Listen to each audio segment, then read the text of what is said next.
A human fell in love with the ghost. The first thing I noticed was the silence. Not the good kind. Not the kind people romanticize about when they say peace and quiet. This wasn't peace. This was pressure. Thick, heavy, unnatural. Like the woods outside were holding their breath. Waiting. I stood in the middle of the cabin's living room, my suitcase still open by the couch, my laptop bag cutting into my shoulder.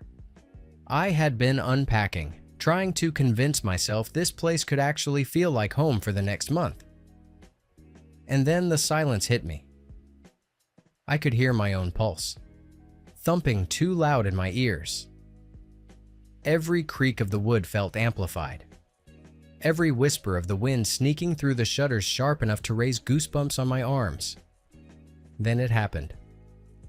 One long, aching groan of a floorboard from the corner of the room. Not under me. Not near me. Over there. My throat tightened. "Hello," I managed, voice cracking. The sound seemed to fall flat, swallowed by the stillness. Nothing answered. I swallowed hard, laughing under my breath, too loud in the empty cabin. "Okay, Jimmo. Chill. It's an old cabin. It creaks, it groans, it's wood, not a monster." But then I saw it. Movement.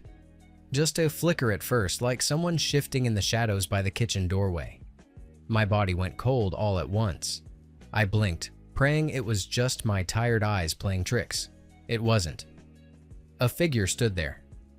Tall, broad-shouldered, faintly glowing, like moonlight had sculpted him out of thin air. His edges blurred, hazy, as though the air itself couldn't decide if he was really there. His face was sharp, impossibly handsome.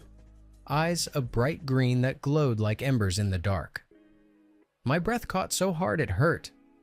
My whole body locked up, but my brain screamed, "Move, run, anything." He raised his hand, slow, steady, careful, like I was a frightened animal he didn't want to spook. "Don't be afraid." His voice was low, warm, and terrifyingly calm. I jumped so violently that my laptop bag slipped from my shoulder and slammed onto the floor with a dull thud. My chest heaved, panic ricocheting inside me. What the hell? What are you?" "I'm not here to harm you," he said again. No movement, just those green eyes fixed on me, steady, almost pleading. Nope.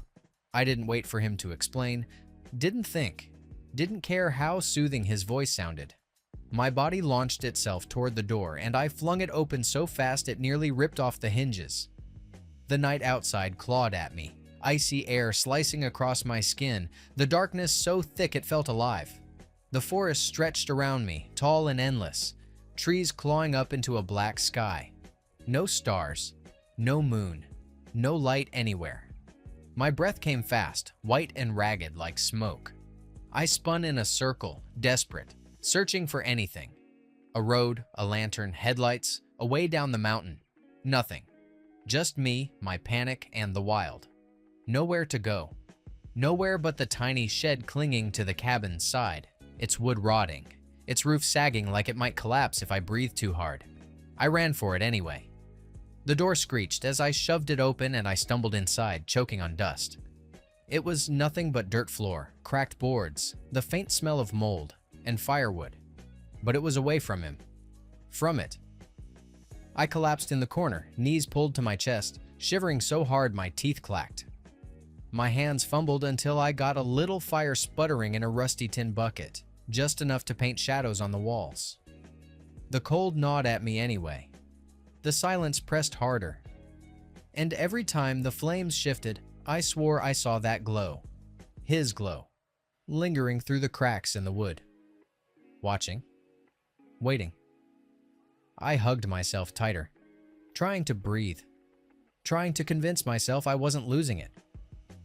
But no matter how I tried, one thought carved itself deeper and deeper into my brain. I'd come here to write supernatural love stories, and now I was living one. Flashback. Earlier that day. People always think being a writer means you live in this glamorous blur of coffee shops and creativity, words spilling out like magic. Yeah, no. It's staring at a blinking cursor for 3 hours, wondering if anyone out there even cares what you have to say anymore. That was me. For months. Every time I uploaded a new story, the comments hit harder. Not as good as before. Felt lazy. You're slipping, Jimmo. And sure, I told myself it was just noise, just the internet being the internet. But the thing is, I used to love what I wrote, and now I wasn't even sure I loved it myself. So I packed a bag. Not just any bag, half my life stuffed into one battered suitcase. Laptop zipped tight. Notebooks and pens clattering around inside. And I boarded a train heading north, toward the mountains. Toward the one place left that felt untouched by the world. The cabin. It belonged to my grandfather, a quiet man who believed nature cured most things. He used to bring me here when I was a kid. Away from screens, away from noise, away from everything but trees, birds, and the sound of our own boots crunching gravel. It wasn't easy to get to. In fact, the only way was the train. One lonely route that stopped once a week.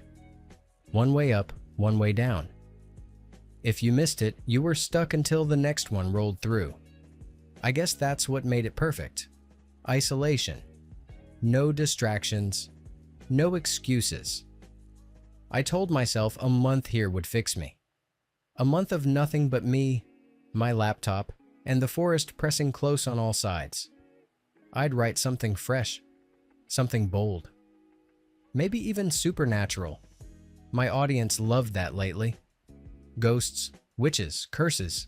The darker the better. And if I couldn't find inspiration in the silence of the mountains, maybe I didn't deserve to call myself a writer anymore. Besides, I wanted the hike. Not just for fun. For perspective. For the reminder that the world was bigger than my apartment walls. Bigger than my doubts. The trail behind the cabin wound high up the mountain, all the way to a peak my grandfather once said was close enough to touch the sky. I figured if I could drag myself up there, lungs burning, legs aching, maybe I'd find the spark again. Maybe I'd feel alive. So that was the plan. Write, hike, repeat. For a month. When the train screeched to a stop at the tiny mountain platform, I was the only passenger who stepped off. The train groaned, then rolled away, leaving me in silence so complete I almost laughed. Great, I muttered. Stranded already. I trudged up the gravel road until the cabin came into view. Weathered wood, stone chimney, the same sagging porch swing I remembered from childhood summers. It felt smaller than it used to. Lonelier somehow. But it was mine now, my space, my chance. Inside, the air smelled faintly of cedar and dust, furniture covered in sheets, old books stacked haphazardly on the shelves, a fire waiting to be coaxed back to life. It wasn't home, not yet, but it had potential. I dropped my bag, took a long breath, sighing, and tried to imagine the month ahead. No city noise, no deadlines breathing down my neck. No comments tearing me apart. Just me, the mountain, and maybe, just maybe, the story that would bring me back to life. Of course, I didn't know then that the story was already waiting for me inside this cabin. And it had green eyes. Flashback ends. The shed was barely more than 4 leaning walls and a roof that creaked every time the wind blew. But it was all I had. For a while, I just sat there. Knees pulled tight to my chest, jacket wrapped around me, rocking slightly like I could shake the fear out of my bones. My breath came out in sharp white clouds, vanishing as quickly as they appeared. Every creak of the forest made me flinch. Every time the wind pressed against the shed, I imagined that glowing figure slipping in through the cracks, watching, waiting. The fire was dying already. My fingers were so stiff I could hardly move them, and my teeth chattered until my jaw ached. I tried to laugh, but it came out thin, Broken. Great plan, Jimmo. Freeze to death in a shed to avoid being haunted by the world's most handsome ghost. Another gust of wind blew through, snuffing the flame into a curl of smoke. Just like that, the cold pounced. My whole body jerked with shivers. This wasn't working. I looked back at the cabin. Its windows were dark, its shape hulking against the night. The smart part of me screamed, "Stay here, don't go back in there." But the survival part was louder. I couldn't make it a whole night out here, not like this. "Fine," I whispered to myself through numb lips. "Better haunted than frozen solid." I pushed myself up, legs shaking, and staggered toward the cabin. Each step felt heavier than the last, my body begging for heat, for rest. The porch steps blurred under my vision. My head spun. I reached for the door handle, almost there, when my knees buckled. The last thing I felt was the cold wood of the porch against my cheek as everything went black. The next morning, I woke up to warmth and the smell of food. Not dream warmth. Not the fuzzy haze of a blanket I pulled over myself in the middle of the night. No. Real warmth, spreading through my chest, tugging me toward wakefulness. And food. Grease, salt, the crisp pop of something frying. For a second, my dazed brain whispered Grandpa's kitchen. Saturday mornings when I was a kid. The smell of bacon sneaking through the hall. My grandfather humming while the pan hissed. But Grandpa was gone. Had been gone for years. My eyes shot open. I was in the cabin. Back inside the cabin. The same one I'd fled screaming from last night. Only this time I wasn't. Shivering on the shed's dirt floor. I was stretched out on the couch, wrapped snug in a wool blanket I didn't remember finding. My boots had been unlaced and set neatly by the door. My jacket, muddy, wrinkled, was folded over the armrest like someone had taken care of it. Like someone had taken care of me. I sat up too fast, head swimming. My tongue felt thick, my lips dry, but the smell of bacon pulled me up anyway. Every step toward the kitchen sent a jolt through my sore muscles. My heart thumped harder, not from hunger, though my stomach growled loud enough to echo, but from the impossible question pressing down on me. Who the hell had carried me in here? The kitchen doorway yawned wide. My breath froze in my throat. A spatula hovered over the frying pan, flipping strips of bacon with a practiced ease. Beside it, a fork stirred scrambled eggs all by itself, whisking as if held by invisible hands. A coffee mug lifted off the counter and floated, tilting just slightly as steaming liquid poured into it from the pot. The room looked alive, like a person was here. Only, there wasn't. I stumbled back, slamming into the doorframe. "What the? Thought I'd make you breakfast." The voice came from behind me, calm, low, and utterly real. I whipped around so hard I nearly lost my balance. And there he was, the ghost. The same glowing figure from last night, now seated casually at the small wooden table, like he belonged there. Elbows propped on the surface, head tilted. His green eyes locked on me, steady and startling.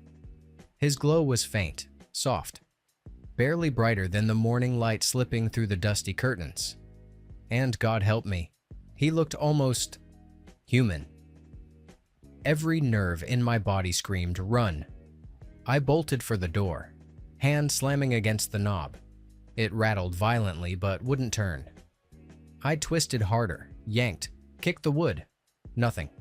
The door was locked. No, held. "Stop running," he said. Not cruel, not sharp, just firm, like a teacher telling a child to sit still. I whipped around, chest heaving. "Open it! Open the goddamn door!" Panicked voice. He hadn't moved from his chair. His hands rested calmly on the table.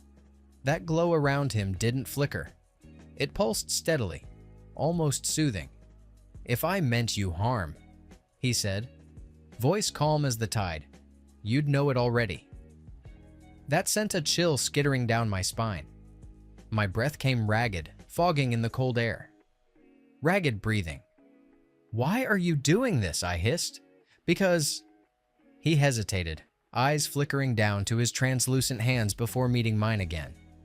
"Because I've been alone in this house for longer than I can remember. And you're the first person who's stepped inside in a long while." His tone cracked on the last word. It wasn't menace that shivered through it.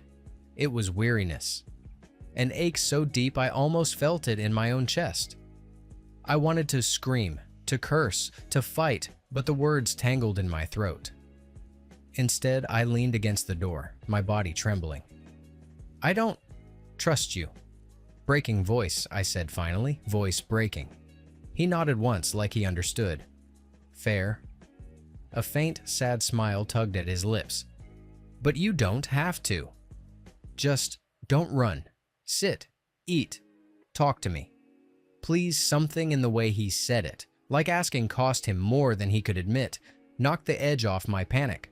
Against every instinct, against every rational thought, I exhaled slowly. Slow exhale. "Fine," I muttered. "I won't run. Not right now." His shoulders dropped in visible relief, so I sat. We talked. The words felt stiff, strange, like walking in shoes that didn't fit. But little by little, fragments spilled out of him. He didn't remember how he'd died, or even who he was. No name, no clear memories, only flashes. That he once loved this cabin, that there had been a mistake, that sometimes in dreams he saw water, dark, endless, swallowing. That he woke up one day and realized no one could see him. No one. Until me. I didn't admit it, but when night fell and the cabin creaked in its bones, the memory of those locked doors kept me awake long after the fire died, and, by midnight, I was already planning my escape. Later that night. The forest was black glass, swallowing light whole. I slipped out quietly, the door groaning only a little before easing shut. My boots crunched against frost-hardened dirt as I crept down the slope. Every sound felt loud. My breath. My heartbeat. The snap of twigs underfoot. Just get to the trail, I told myself. Just get far enough. When the train comes next week, I'll be there waiting.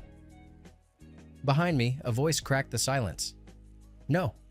I froze. "Don't do this." My legs moved on their own. Faster. Harder. Branches whipped my face, shadows twisting around me. My lungs burned, but I couldn't stop. I couldn't let him drag me back there, lock me in like a prisoner. "Wait!" Thundering, echoing voice. His voice thundered now, closer, echoing in ways it shouldn't. I dared one glance over my shoulder, and there he was, the ghost. Glowing brighter now, weaving effortlessly between the trees, his face shadowed but his eyes burning with a light that pierced the dark. Panic took the wheel. I pushed harder, blind sprinting. The ground shifted. Gravel slid under my boot. And suddenly, nothing. The earth vanished beneath me. A cliff edge. My body pitched forward, air tearing from my throat as I screamed. But before the drop swallowed me, cold hands seized my arm. The world snapped sideways, and I was yanked back onto solid ground. I collapsed against a chest that wasn't quite solid but still held, breathless, trembling. The ghost's face hovered inches from mine, pale glow burning sharp with fury. "Don't," he growled. "Don't you ever do that again." I gaped at him, chest heaving. You saved me." Slightly scared voice. His eyes blazed, jaw tight. "You think I want to watch someone else fall? You think I want to watch someone else make the same mistake I did?" The words hit like a stone thrown into dark water, rippling, hinting at something deep, hidden. "What mistake?" I whispered. He stepped back, glow dimming faintly. Expression shuddered. "Not yet," he said, "but I'll tell you. If you stop running," and for the first time, curiosity burned hotter than fear. A few days later, days bled into one another, frost climbing up the windows like silver veins. At first, I kept my distance. I ate at one end of the table and he sat at the other. I buried myself in my journal pretending to write.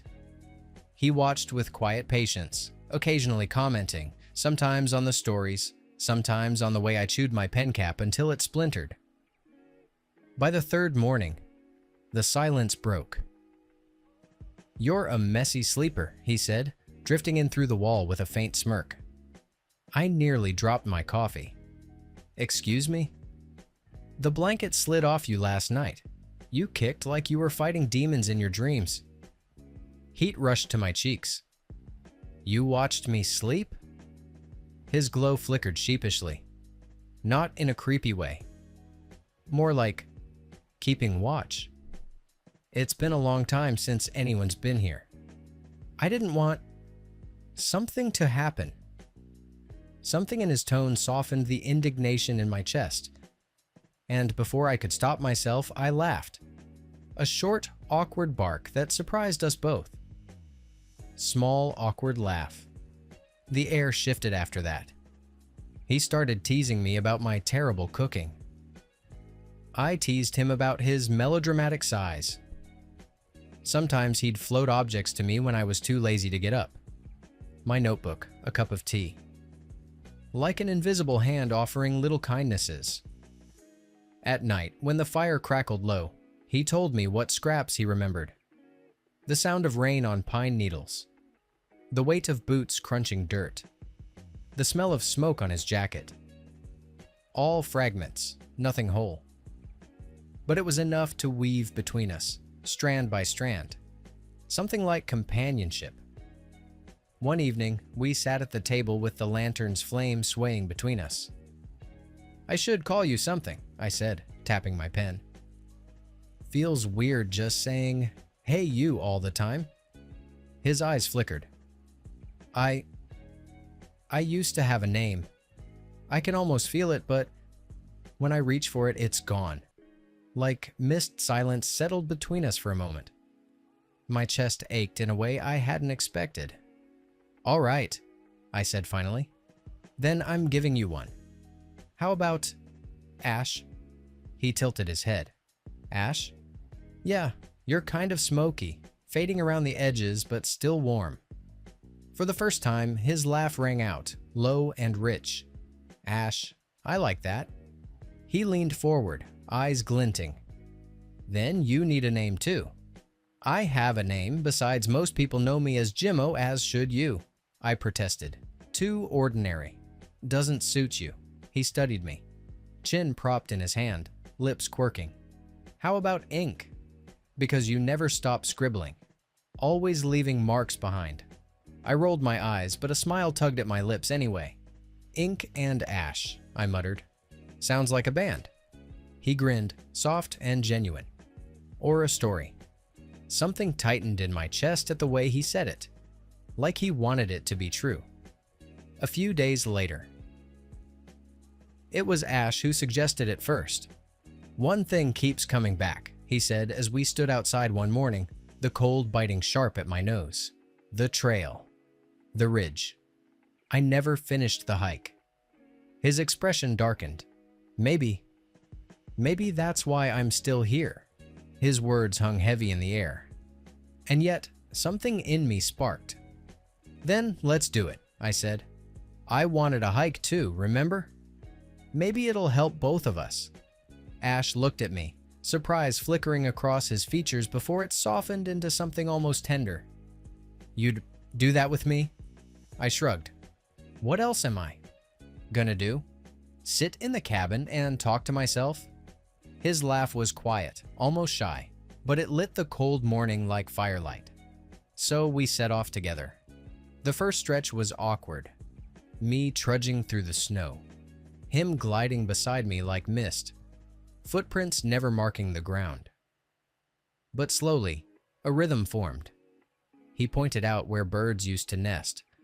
Where his grandfather, he thought it was his grandfather, once chopped wood. I teased him for bossing me around like a tour guide. He teased me for slipping on rocks. At one point, I stumbled and cursed, and his laugh came so bright and unguarded that I nearly forgot he wasn't alive. The higher we climbed, the clearer it became. Ash had grown on me. I caught myself stealing glances, lingering on the way the morning light passed through him like glass. I told myself it was fascination, curiosity, but my chest told a different story. By the third day of hiking, the peak loomed above us. Ash stopped at a rocky ledge looking out toward the horizon. His glow seemed steadier here, stronger, like the mountain itself remembered him. "This is it," he whispered. "This is where I stopped. Where I failed." My stomach nodded. The word failed lingered too sharp, too heavy. He glanced at me as if bracing himself for the end. If I complete this now, maybe I'll finally be able to move on. Something inside me twisted violently. I should have wanted that for him, for his soul to rest, for him to find peace. But instead, dread coiled in my gut like a snake. I didn't want him to leave. So I slowed us down, asked pointless questions, pretended to tie my boots, commented on trees, rocks, the weather, anything to stretch the hours to keep him here. Ash saw through me, I think, but he didn't say a word, just walked beside me, silent, patient. When we finally reached the summit, the sky stretched wide and endless, gold bleeding into violet as the sun began to set. Ash stood at the edge, breathless, though he didn't need to breathe. His glow shimmered, stronger than I'd ever seen it. And then, nothing happened. He turned to me, surprise in his eyes. "I'm still here." I exhaled shakily, something warm flooding my chest. Relief, joy, fear tangled in it, but softer this time. "Guess unfinished business isn't that simple," I said, voice trembling with more than the cold. Ash smiled at me then, soft, luminous, like the first light after a storm. And for the first time since I'd arrived, the mountain didn't feel so lonely. A little while later, the summit spread out around us. Endless sky stretching into 100 shades of gold and violet. Wind tugged at my hair, sharp and cold, but up here it didn't matter. With Ash glowing faintly beside me, it felt like the mountain itself was alive. He sat on the flat rock at the cliff's edge, his legs dangling, though they didn't really touch the ground. For a long while, he was quiet, gaze lost somewhere on the horizon. Then, softly, "You know what's funny? I think one of the things I regretted most wasn't some big life event. It was small, stupid even." His voice was almost embarrassed, like he was confessing a secret. I leaned closer. "What?" His glow flickered faintly as he whispered, "When I was a teenager, I wanted to kiss a boy. Just once. I thought about it for years, but I never did. Too scared, too careful. And now..." He broke off with a helpless laugh, glancing at me. "Guess that's another thing I'll never get to do." My heart lurched. I don't know what overtook me. Maybe the soft vulnerability in his eyes. Maybe the ache in his voice. But before I could stop myself, I leaned forward and kissed him. His lips were cool, almost weightless, but real. Real enough to make my chest ache with something wild and unsteady. For one suspended moment, the mountain, the cold, the years, everything disappeared. There was only him. When I pulled back, Ash's eyes were wide, his glow trembling faintly. "You... what?" He stared at me as though seeing me for the first time. "Wait. Your name." His voice was a whisper. "You're... Noah." The world tilted, my breath caught. "How do you know?" And then it hit me, memory flooding back like a crack of lightning. This mountain, this very ledge. Years ago, when I was 15, my grandfather had brought me here. His old friend came too with his grandson. A boy my age. A boy with golden hair, quiet eyes, a shy smile. I remembered how we snuck away from the firelight that evening. dared each other to climb higher up the ridge. How we'd laughed breathlessly, shoulder to shoulder, until we stopped right here. How the air had gone thick, the world shrinking down to the two of us. How he'd leaned just close enough that I thought, and then our grandfather's voices had cut through the moment, calling us back. I gasped, staring at him. Eli, I whispered. Your name was Eli. Ash, Eli, looked like he'd been struck, and then, slowly, a smile spread across his face. God, he breathed. We almost kissed right here. A startled laugh bubbled out of me. Guess the mountain wasn't about to let us waste a second chance. He grinned, still dazed, brushing his lips with his fingers. Of all the places to remember. I laughed again, too breathless, too giddy. If this were my cliché story, I said, shaking my head, you'd have disappeared the second I kissed you. His eyes softened, glowing warmer than firelight. Guess I'm not ready to leave just yet. And neither, I realized, was I ready to let him go. Back at the cabin, the air was thick with something new. Laughter came easier. The silences weren't sharp anymore. They lingered, warm and quiet, as though words weren't always necessary. One night, curled up by the fire with our notebooks sprawled across the table, I said, "You know, maybe it's not just the hike. Maybe there are other things you wanted but never got to do. We could, I don't know, make a list?" Eli's eyes lit up. "A list," he repeated, almost reverent. So we made one. A messy scrawl of half-remembered wishes and small silly dreams. Watch a meteor shower.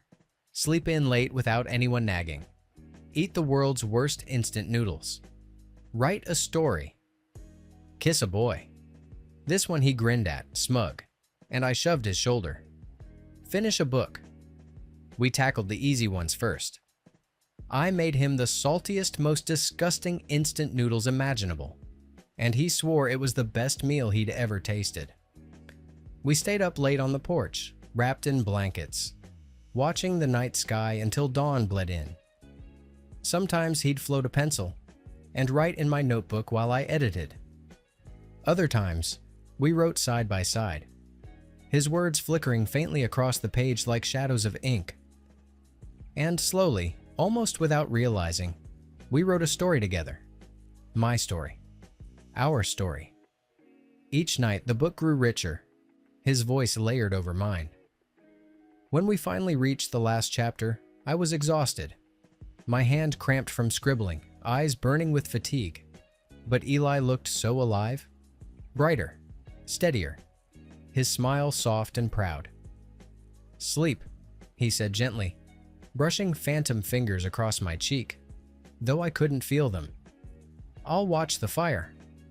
I wanted to tell him then, everything pressing against my ribs, that he wasn't just unfinished business, not just a ghost to help, but someone I didn't want to lose again, that the thought of waking without him was unbearable. But my body betrayed me.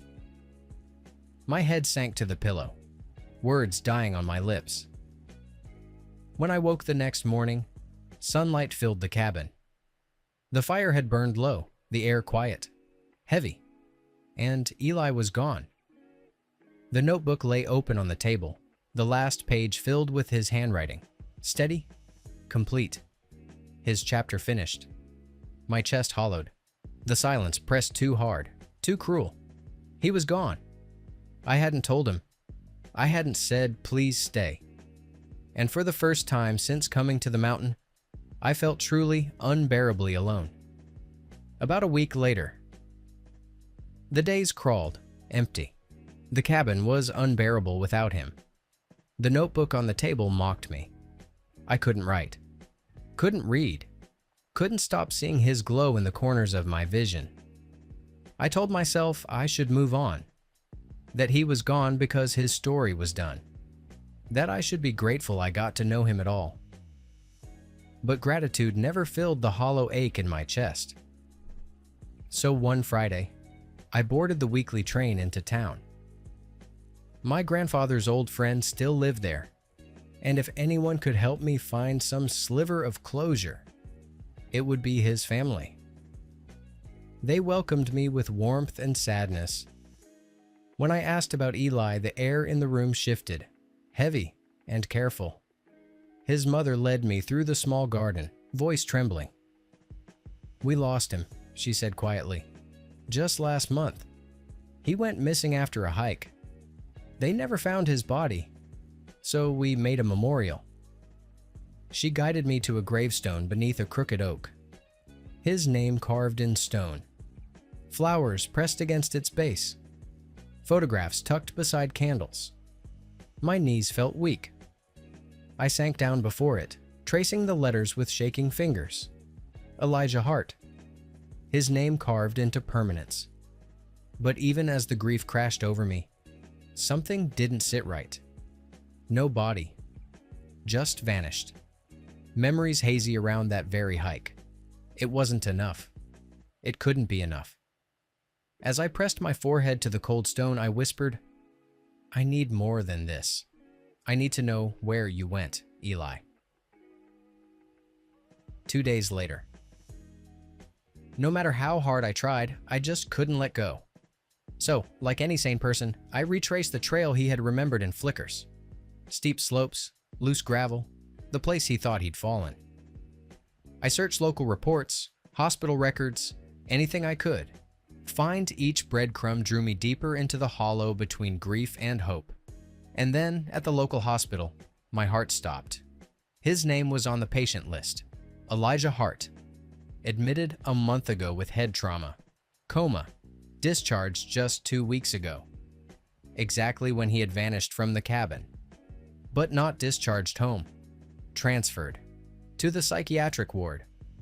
When I finally found his file, the nurse gave me a look equal parts pity and curiosity. "He keeps insisting," she whispered, "that he doesn't want to be awake.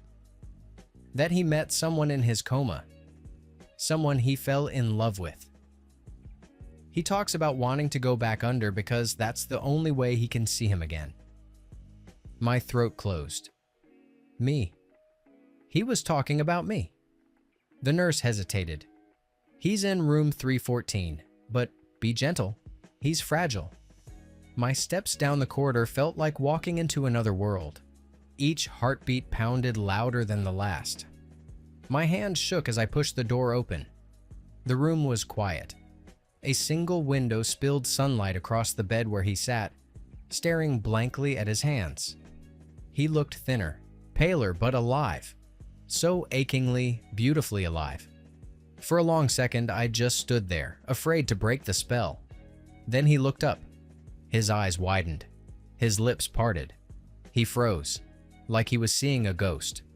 Or maybe like a ghost was seeing me. "You?" he whispered, breath catching. "You're real. You're not just my imagination." My legs moved before my brain caught up, carrying me to his bedside. "Eli," my voice cracked.